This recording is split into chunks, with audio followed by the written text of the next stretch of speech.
श्री स्वामी समर्थ. माझ्या मराठी यूट्यूब चॅनलवर तुमचं मनापासून खूप खूप स्वागत.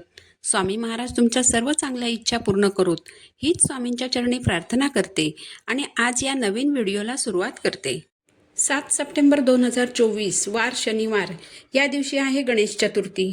तसं तर दर महिन्याला गणेश चतुर्थी येते, परंतु भाद्रपद महिन्यात येणाऱ्या गणेश चतुर्थीला बाप्पा घरोघरी येतो आणि ही गणेश चतुर्थी गणेशोत्सव म्हणून धूमधडाक्यात साजरी केली जाते. या दिवशी बाप्पांचं तत्व 1000 पटीने पृथ्वीवर कार्यरत असतं. या दिवशी बाप्पा घरोघरी जाऊन त्या घरातील दुःख, संकट, विघ्न दूर करत असतात.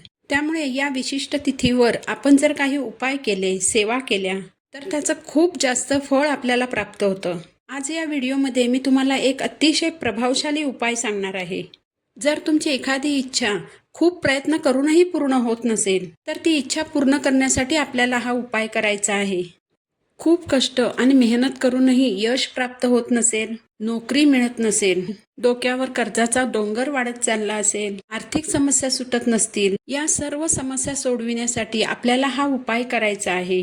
गणपती बाप्पांना लाल जास्वंदाचं फूल अतिशय प्रिय आहे. तर उद्या आपल्याला जो उपाय करायचा आहे त्यासाठी आपल्याला लाल जास्वंदाच्या झाडाचं एक पान घ्यायचं आहे. याचबरोबर या जास्वंदाच्या झाडाची एक काडी देखील आपल्याला सोबत घ्यायची आहे. तर आपल्याला लाल जास्वंदाच्या झाडाचं एक चांगलं पान घ्यायचं आहे. हे पान फाटलेलं नसावं. हे पान घरी आणल्यानंतर स्वच्छ धुवायचं. जर तुमच्या घरात उद्या बाप्पांचं आगमन होणार असेल, बाप्पांची स्थापना झाल्यानंतर आणि बाप्पांची पूजा झाल्यानंतर हा उपाय आपल्याला करायचा आहे. जर तुमच्या घरात श्री गणेशाचं आगमन होणार नसेल, तर तुम्ही देवघरातील गणपती बाप्पांसमोर बसून हा उपाय करायचा आहे. या उपायासाठी आपल्याला थोडंसं कुंकू किंवा चंदन लागणार आहे. तर एका प्लेटमध्ये थोडंसं कुंकू किंवा चंदन घेऊन त्यात पाणी टाकून त्याची पेस्ट तयार करायची. त्यानंतर जास्वंदाची काडी त्या पेस्टमध्ये बुडवून जास्वंदाच्या पानावर आपली इच्छा लिहायची. आपली इच्छा आपल्याला एका शब्दातच लिहायची आहे. म्हणजे तुम्ही जर नोकरी मिळविण्यासाठी हा उपाय करत असाल, नोकरी प्राप्ती असं त्या पानावर लिहायचं आहे. जर तुम्ही संतान प्राप्तीसाठी हा उपाय करणार असाल तर संतान प्राप्ती, कर्ज फिटण्यासाठी जर हा उपाय करणार असाल तर कर्जमुक्ती, आर्थिक समस्या सुटण्यासाठी लक्ष्मी प्राप्ती असं एका शब्दातच त्या पानावर लिहायचं आहे. अशा प्रकारे इच्छा लिहून झाल्यावर एक प्लेट अथवा ताम्हण घ्यायचं. कुंकवाने किंवा चंदनाने त्या ताम्हणामध्ये स्वस्तिक रेखाटायचं. स्वस्तिकमध्ये 4 बिंदू द्यायचे. स्वस्तिकच्या बाजूला 2-2 रेषा ओढायच्या. यानंतर मूठभर अख्खे तांदूळ घेऊन ते ताम्हणामध्ये ठेवायचे. तांदळावर हळद कुंकू वाहायचं आणि यानंतर इच्छा ज्यावर लिहिलेली आहे ते जास्वंदाचं पान या तांदळावर ठेवायचं. जास्वंदाचा पानाचा देठ हा बाप्पांकडे येईल अशा रीतीने हे पान ताम्हणामध्ये ठेवायचं. तुम्ही पानावर जी इच्छा लिहिली आहे ती बाजू वर येईल आणि तुम्ही लिहिलेली इच्छा बाप्पांच्या नजरेस येईल. अशा प्रकारे पान ताम्हणातील तांदळावर ठेवायचं आहे. यानंतर 3 दल असलेली एक दुर्वा, अशा 21 दुर्वा घ्यायच्या आहेत. या दुर्वांची एक जुडी बनवायची. ही जुडी उजव्या हातात घेऊन एक वेळ अथर्वशीर्षाचं पठण करायचं, एक वेळ संकट नाशन स्तोत्र म्हणायचं आणि त्यानंतर एक माळ ओम गम गणपते नमः या मंत्राचा जप करायचा आहे. सर्व सेवा झाल्यानंतर हातातील दुर्वांची जुडी जास्वंदाच्या पानावर ठेवायची आहे. दुर्वांच्या जुडीचा देठ बाप्पांकडे होईल अशा रीतीने ही जुडी जास्वंदाच्या पानावर ठेवायची आहे.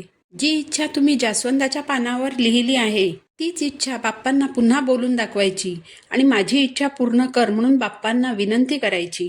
संध्याकाळपर्यंत ही प्लेट बाप्पांच्या समोर ठेवायची. संध्याकाळ झाल्यानंतर इच्छा लिहिलेला जास्वंदाचं पान आणि दुर्वांची जुडी हातात घेऊन त्यावर प्लेटमधील थोडेसे तांदूळ ठेवायचे आणि एक सफेद धागा घेऊन त्या धाग्याने या सर्व वस्तू बांधायच्या. या सर्व वस्तू घेऊन जवळच्या गणपती मंदिरात जायचं.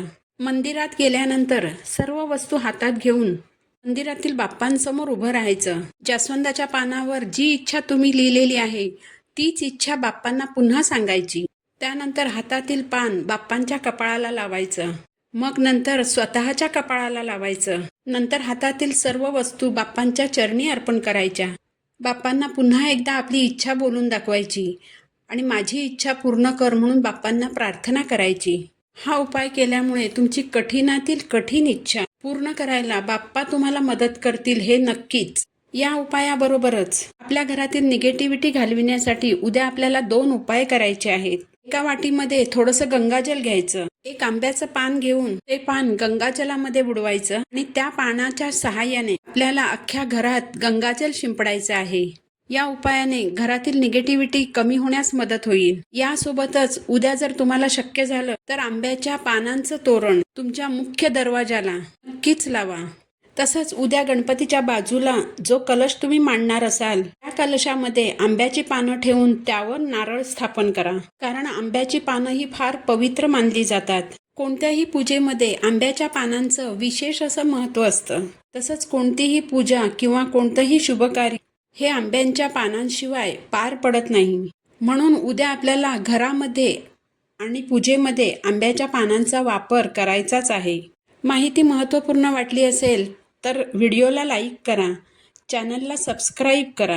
पुन्हा भेटू नवीन व्हिडिओसोबत. तोपर्यंत श्री स्वामी समर्थ.